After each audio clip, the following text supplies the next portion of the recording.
Did Vikings pray? Wait, sorry, that's not how I usually start any video. Hello everyone, how are you? I'm Ari Thurger, and today I'm going to try to answer this question: if Vikings did pray or not. This is a question that occasionally pops up, so I'll try to be brief and go straight to the point on this one as much as possible. I understand what people mean by Vikings.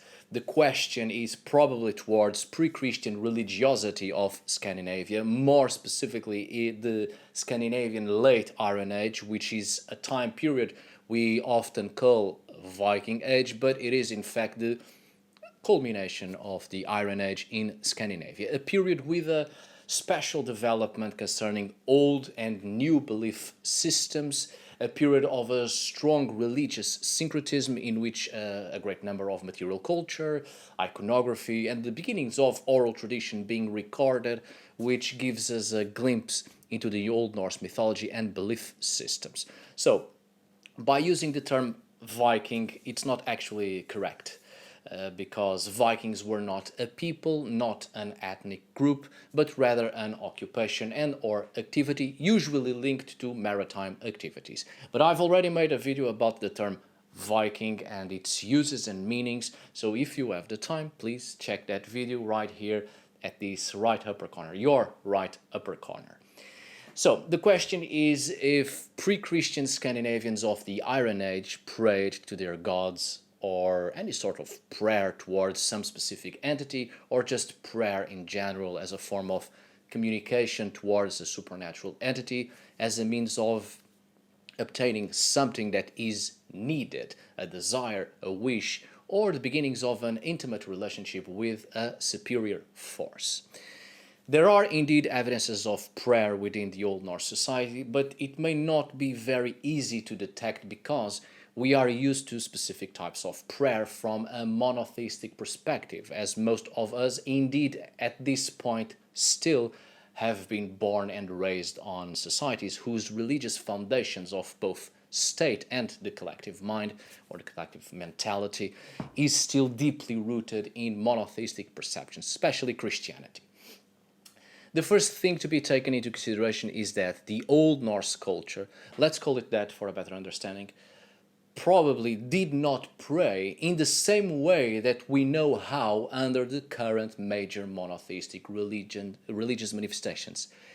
If we completely discard the Christian influences from an early period already, precisely by the late Scandinavian Iron Age, Old Norse society would have had still quite an animistic approach, which would formulate the cognitive process in a different way towards an understanding of the natural world and the surrounding landscape. I'm not talking about a full animistic mindset at this period, but still quite attached to a worldview in which the human individual was very much inserted in the landscape, and the landscape would still have a great impact upon the religious mind. From the most basic glorification of natural elements to the most complex animistic behavior of constructing a type of material culture that would resemble the spirit persons with whom these societies would interact with for a variety of purposes. Old Norse religion was not religion per se, as having an official religious institution and an old-time priestly class, neither canons nor specific religious laws to be followed. The Old Norse religiosity was not thoroughly recorded by any social organism. Old Norse religiosity is what we can call a set of belief systems and traditional folk magic. Not an organized religion, but a series of belief systems and rituals and cults performed by the society, either on a collective level, as seen in public ceremonies which were usually held by the Scandinavian aristocracy, or on an individual, familiar, and also group and private level, something far more similar to witchcraft as in traditional folk magic and a pragmatic behavior towards specific belief systems. And due to the lack of an organized institution that would have authority and control over the religious, people expressed their beliefs and conducted their behaviors towards the supernatural and the divine in their own way. So we cannot affirm that pre-Christian Old Norse people did not pray, because each person was conducting their own relationship towards the supernatural and the divine in whichever way they deemed it was the best and most appropriate and most beneficial. A form of interaction with the supernatural would be holding feasts and make sacrifices of both animals and occasionally of humans as well. The way of communication with the deities and other persons of the world that are neither animal, humans, or nor others immediately perceived by the most basic human senses would be quite different. Again, something far more animistic, with the cognitive process far more focused on the environment in which people lived, a focus on creating relationships with land and its inhabitants in a way that would ensure success, survival, a beneficial outcome. So, divination, observance of omens, rituals, sacrifices, feasts, offerings, etc., etc., would be far more common. And if words were uttered in these specific moments of expression of belief, those words are a form of prayer. Prayer is nothing more and nothing less than the formulation of words to create a relationship between human and non-human entity in order to obtain something beneficial. These series of pragmatic behaviors were a form of communication with deities and all sorts of other entities, and I doubt people would simply be silent about it. Humans are humans, and we all like to express our sentiments. And the so-called Viking Age is a time of great development of poetry, for instance. There was the Thuller, the sage, the orator, someone versed in the oral tradition and would speak to an audience. There were the Volur, the prophetesses or soothsayers, who would recite, sing or chant songs and or poems to call upon the aid of spirit entities, to aid in the Seder performance, to aid in the divination ritual, in the ceremony of prophecy. There was Galder, magic chant or incantation, which varies quite a lot from source to source. The meaning and purpose, right? Could be song, chant, high-pitched vocals, could be performed by a person or a group of individuals. These are just some evidences of vocal expression in order to communicate with the divine and the supernatural in general, establish communication. Another important point to keep in mind is that the so-called Viking religion was extremely varied depending on time period, place, environment, region, the several moments of various cultural influences and religious syncretism, etc. The point is that, indeed, instead of a fixed religion, it was a set of belief systems always in development and evolution. Just like witchcraft, just like thralldom, just like traditional folk magic and animism. And it certainly depended very much on the people involved as well, and their own beliefs and the ways they have chosen to express themselves. We cannot say that Vikings did not pray. It was really up to each individual and how they wished to express themselves towards whichever belief system they felt more comfortable with. Anyway, I take the opportunity to say that this question popped up again in one of my most recent videos, the gods of the sea in Old Norse mythology, particularly concerning the god Njörður, which the sources specifically say that it is to him that one should pray for sea voyages, among other things. I'll place on the screen that part on the text which says it is to him one must pray for voyages and fishing, and it's actually mentioned twice that prayer was conducted towards the god Njörður. As I said in that particular video, this is one of the evidences that shows us that pre-Christian heathens did pray, and I've made a comment that it is often believed by modern heathens and modern pagans that pagans of the past simply did not pray, because it is a Christian thing, which is untrue. And certainly, some may argue, which they have, and I'll show you in a moment, that since this is a source by Snorre Sturluson, a Christian, it is invalid or unreliable when it comes to the question of pre-Christian heathens, if they prayed or not. Alright, speaking of pagans, there are plenty of evidences that shows us that pagans did pray quite a lot, because pagans were not just Scandinavians. There's plenty of evidences of, for instance, Romans and Greeks praying so much that for today's standards, only a really devoted and quite conservative person would understand. But let's focus on pre-Christian heathens. The truth is that most of the debate whether or not people in pre-Christian Nordic societies prayed or not isn't actually based in historical facts, but rather on people's modern feelings of not wanting to admit that their pagan ancestors prayed, and that continuous idea that our ancestors never have prayed to a god, to convey a personal desire to show such pre-Christian societies as independent and tough, and not requiring the aid of the supernatural or the divine. So we are dealing with personal modern sentiments and not a focus on the history of these societies. And I know where this assumption is coming from. This assumed knowledge is coming from. When I took my first steps into paganism, particularly Norse and Celtic, there wasn't YouTube yet, and certainly there was internet, but I didn't have it yet. It took a lot of time, and it wasn't really an important thing back then anyway. There weren't a lot of books on these subjects either, so I would occasionally use a computer at the school, which had access to the internet, and like many of us ages ago, most of the information available came from well-known modern religious organizations whose aim has been to completely distort history in order to portray past civilizations that match modern political inclinations.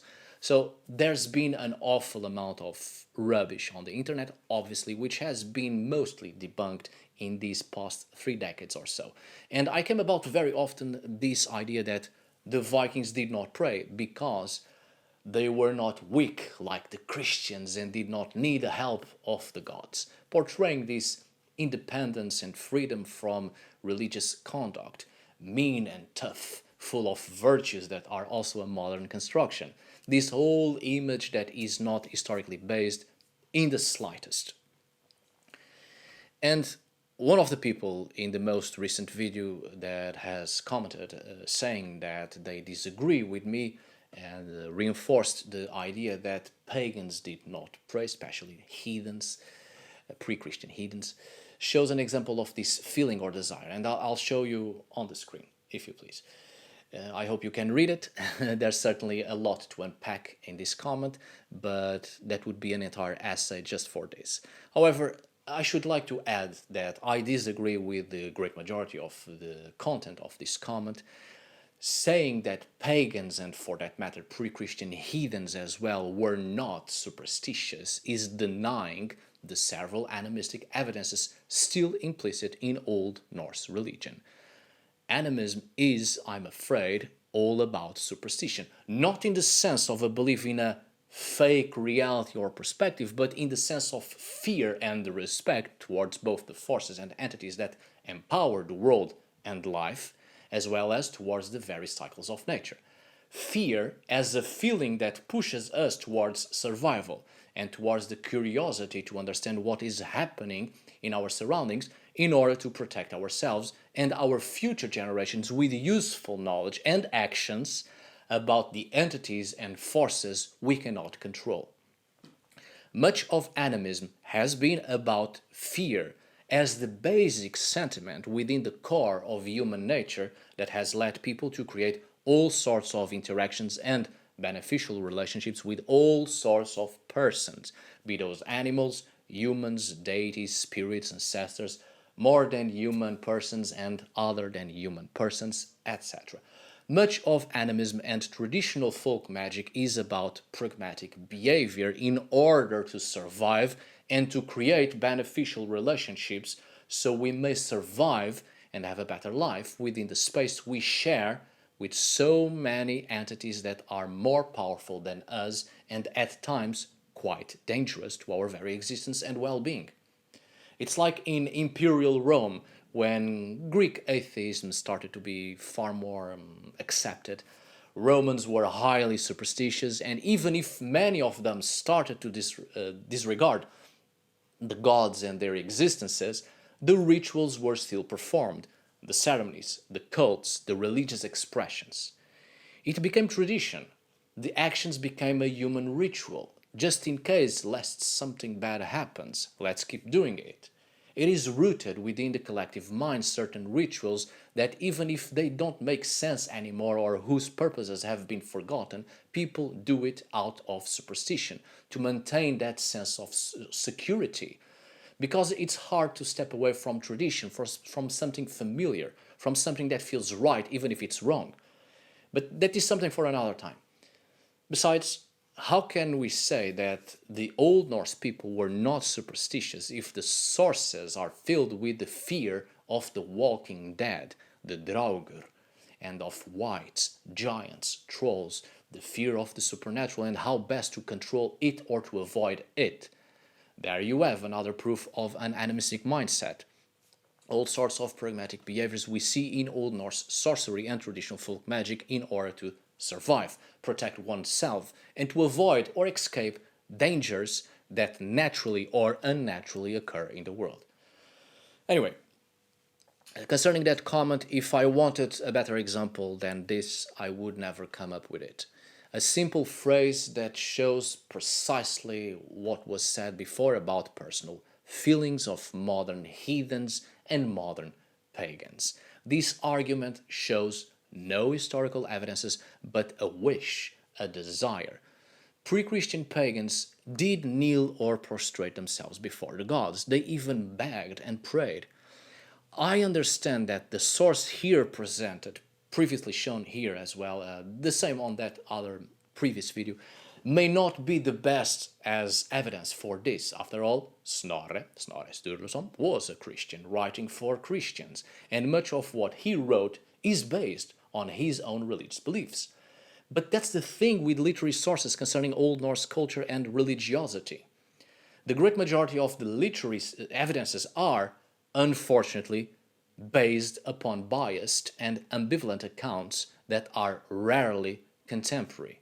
Most of these accounts have been written after the so-called Viking Age, most of which have been composed 200 years after Catholicism became the official religion in the north. But if we are to discard all the literary evidences because of this, we are left with nothing, and Old Norse culture just becomes a fabrication, and we are simply dealing with biases and fantasy. But things are not as simple as that. There's still a lot of content in there that still presents a pre-Christian pagan mentality as well as an animistic worldview, because everything from law to ritual was an explicit engagement with the other. The preservation of oral tradition was still important, and the continuation of this tradition, because it's hard to simply let go of mentalities and behaviors that are deeply rooted in our way of being and within the societies we have been born into. Things don't simply disappear. The continuation of custom and tradition endured in many aspects, even though the sources are indeed greatly influenced by a Christian religious mindset. Custom and tradition still held and still holds an important place in the collective cognitive mind. This example by Snorre Sturluson, surely we are left in doubt because he was a Christian and his idea of prayer was certainly different than that of his heathen ancestors. However, custom and tradition remains, even if it's just a question of superstition, because that's very much how the Catholic Church also worked, based on superstition and old gods, traditions and belief systems over which the Church imposed itself were not completely wiped out, but instead incorporated in the faith, a religious and cultural syncretism, out of superstition. So, I think it's safe to say that the notion of prayer by Snorre was certainly different than that of his heathen ancestors, but it remains that idea, that custom, that tradition, the folklore, the knowledge of the collective mentality. And so heathens would have prayed to Njordr, just not how the Christians did it, but prayer nonetheless, words spoken towards a deity, because, as I said, everything from law to ritual within pre-Christian Scandinavian society has been explicitly about the engagement with the other, be that with human or non-human persons. Just like in animism, an engagement with the other in order to establish grounds, establish beneficial relationships, establish limitations, boundaries, respect, etc. I thank the person who has written this comment because it made me do this video. Keep the comments coming, my dear friends.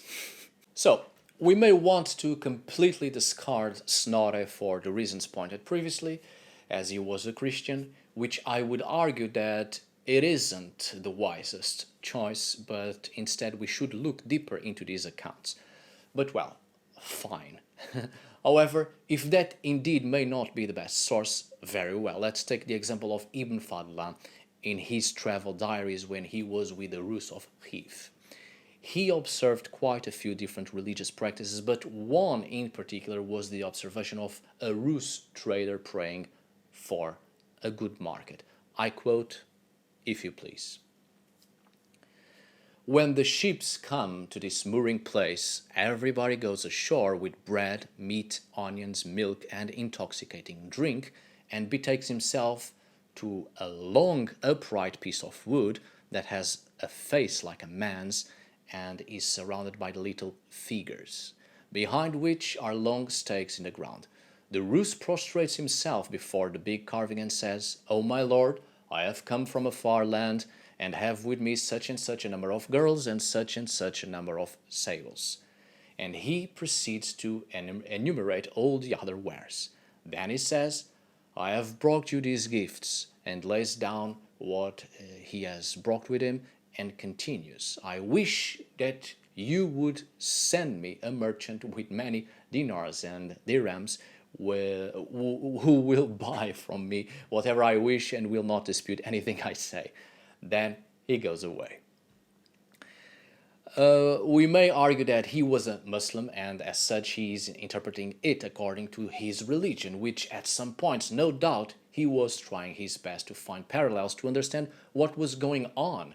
And I agree, as a Muslim, he would have himself prostrated when he prayed as part of the standard Muslim prayer, so he could have been like other authors, imposing his own religious experiences on the Rus that he observed. Surely outsiders to a culture, when not integrated or having experienced a culture and simply observing it for the first time or from afar, are obviously prone to misinterpretations of things witnessed by them. However, the manner in which this particular religious prayer was conducted and the material culture isn't something found in the Muslim medieval world, but quite typical of both heathens and also Slavic pagans, and within animism as well. Ibn Fadlan used terms to explain that it was prayer he was witnessing, but he also describes in detail what he saw, which was something quite foreigner to him, especially the material culture of a religious nature here involved. It shows a sign of devotion. This has parallels with other pagan societies. But there is prayer here. There is a vocal expression towards the divine or the supernatural. There is desire and wish and the manifestation of that desire towards material culture that is made to depict the entities of a belief system towards whom this desire was expressed. This is prayer in its basic sense of being an expression of desire and showing it towards the entities we know that can help us to achieve that desire, that goal, that achievement. Let's ask ourselves, why so many statues and figurines and offerings to such depictions of the divine and the supernatural? This is also seen by the amount of archaeological findings of deposited items of all sorts towards all sorts of supernatural entities, and offerings to, for instance, as an example, the Olfar, the elves, and the ancestors and land spirits, etc. Prayer is the simple act of asking for something in return for something else, and also to give thanks after achieving something, or for the simple fact that we are alive and want to show appreciation for that fact towards something, some entity, and such material culture demonstrates this very intention.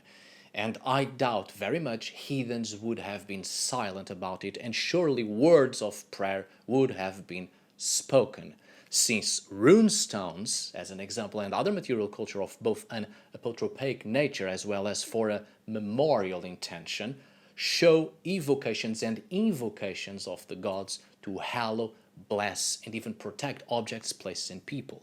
I've given some examples here when I've spoken about talismans in Old Norse magic, and there are evocations and invocations towards certain gods to receive something from them, even if it's just protection. I've also given the example of Thor, the god Thor, in Danish runestones, and the god evoked to hallow, bless, or protect the monument that was raised. If there are written evidences of these types of prayer, which were far more difficult and expensive to create, don't you think that a spoken prayer would be far more common, since it would have been easier to express and for free? These evocations and invocations are also a form of prayer. The very runic formula, alu and laukar, or laukas, which often come together, is a standardized prayer of the Iron Age during the migration period, which survived until quite late as far as the late Scandinavian Iron Age, the Viking Age, and early Nordic Middle Ages. It is an intention that is being expressed towards the divine and the supernatural, and it is part of material culture.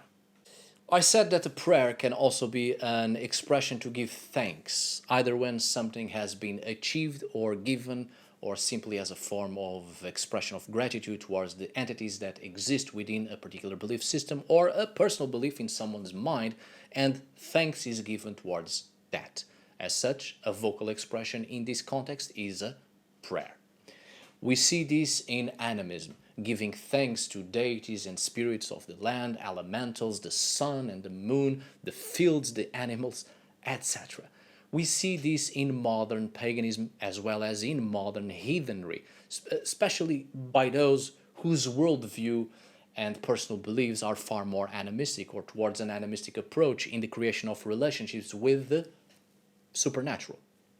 As such, there's a very good example of a prayer in Sigrifurmo, and I'll put it on the screen for you, please.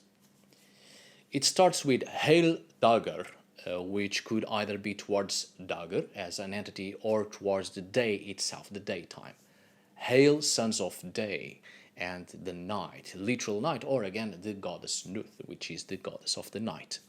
Look down upon us with benevolent eyes, and then followed by asking to give us victory, or give victory in general.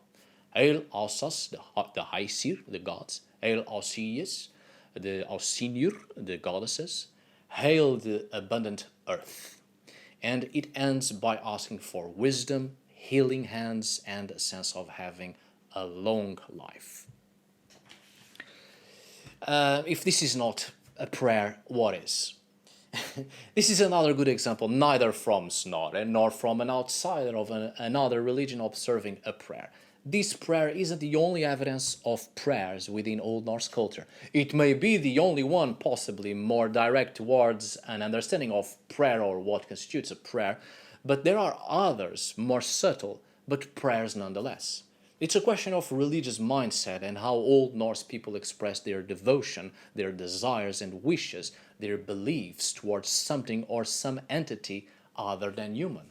It's always a question of engagement with the other and how people choose to express their desires.